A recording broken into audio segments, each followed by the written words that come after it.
ಸಕಲ ತಯಾರಿಗಳನ್ನು ಮಾಡ್ತಾ ಇದ್ದೇವೆ. ರಾಜ್ಯೋತ್ಸವ 65ನೇ ರಾಜ್ಯೋತ್ಸವ, ಕನ್ನಡ ರಾಜ್ಯೋತ್ಸವದ ಸಂದರ್ಭದಲ್ಲಿ ಕನ್ನಡ ಸೇನೆ ಕರ್ನಾಟಕ ಬಹಳ ಸರಳವಾಗಿ ಪ್ರತಿಯೊಬ್ಬರಿಗೂ ಕೂಡ ಆರೋಗ್ಯಕರವಾದಂಥ ಸಮಾಜವನ್ನು ನಿರ್ಮಾಣ ಮಾಡಲಿಕ್ಕೆ ಒಂದು ಹೊಸ ಹುರುಪಿನಲ್ಲಿ ಕನ್ನಡ ರಾಜ್ಯೋತ್ಸವವನ್ನು ಅಕ್ಟೋಬರ್ 31ನೇ ತಾರೀಕಿನಂದೇ ಮಾಡುವಂತಹ ಪ್ರತೀತಿ. ಎಲ್ಲ ಕನ್ನಡ ಸೇನೆಯ ಮುಖಂಡರುಗಳು ಕೂಡ ಇಲ್ಲಿ ಆಗಮಿಸಿದ್ದಾರೆ.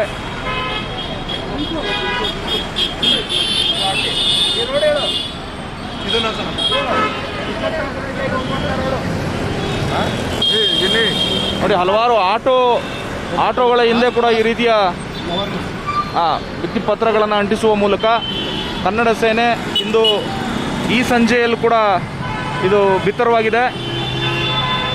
ನೋಡಿ, ಸುಮಾರು 24 ಜಿಲ್ಲೆಗಳಿಗೂ ಹೋಗುವಂಥ ಈ ಒಂದು ರಸ್ತೆ, ವಿಶೇಷವಾಗಿ ಇವತ್ತು ಇಲ್ಲಿ ಕನ್ನಡ ರಾಜ್ಯೋತ್ಸವವನ್ನು ಆಚರಣೆ ಮಾಡ್ತಾ ಇದ್ದೇವೆ.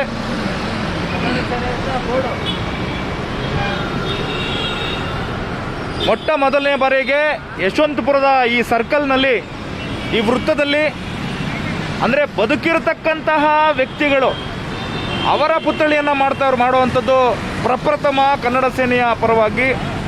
ಇಡೀ ರಾಜ್ಯದ ಹೆಸರನ್ನು ಇಡೀ ದೇಶಗಲಕ್ಕೂ ಕೂಡ ಪಸರಿಸಿದಂತಹ ವ್ಯಕ್ತಿ HD ದೇವೇಗೌಡರು.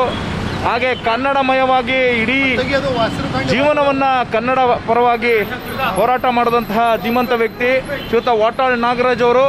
ಹಾಗೆ ನಮ್ಮ ಹಿರಿಯ ಸ್ವಾತಂತ್ರ್ಯ ಹೋರಾಟಗಾರರಾದಂಥ HS ದೊರೆಸ್ವಾಮಿ ಅವರ ಪುತ್ಥಳಿಗಳನ್ನು ಮಾಡುವ ಮೂಲಕ ಪ್ರಪ್ರಥಮ ಬಾರಿಗೆ ಕನ್ನಡ ಸೇನೆ ಈ ಒಂದು ಕನ್ನಡದ ಕಾಯಕ, ಕನ್ನಡದ ನಿಷ್ಠಾವಂತ ವ್ಯಕ್ತಿಗಳಿಗೆ ಗೌರವವನ್ನು ಸಮರ್ಪಿಸುವ ಮೂಲಕ ಅವರ ಪುತ್ಥಳಿಗಳನ್ನು ಇರಬೇಕಾದ್ರೇ ನೆರವೇರಿಸಿರುವಂಥದ್ದು ಕನ್ನಡ ಸೇನೆಯ ಹೆಗ್ಗಳಿಕೆ.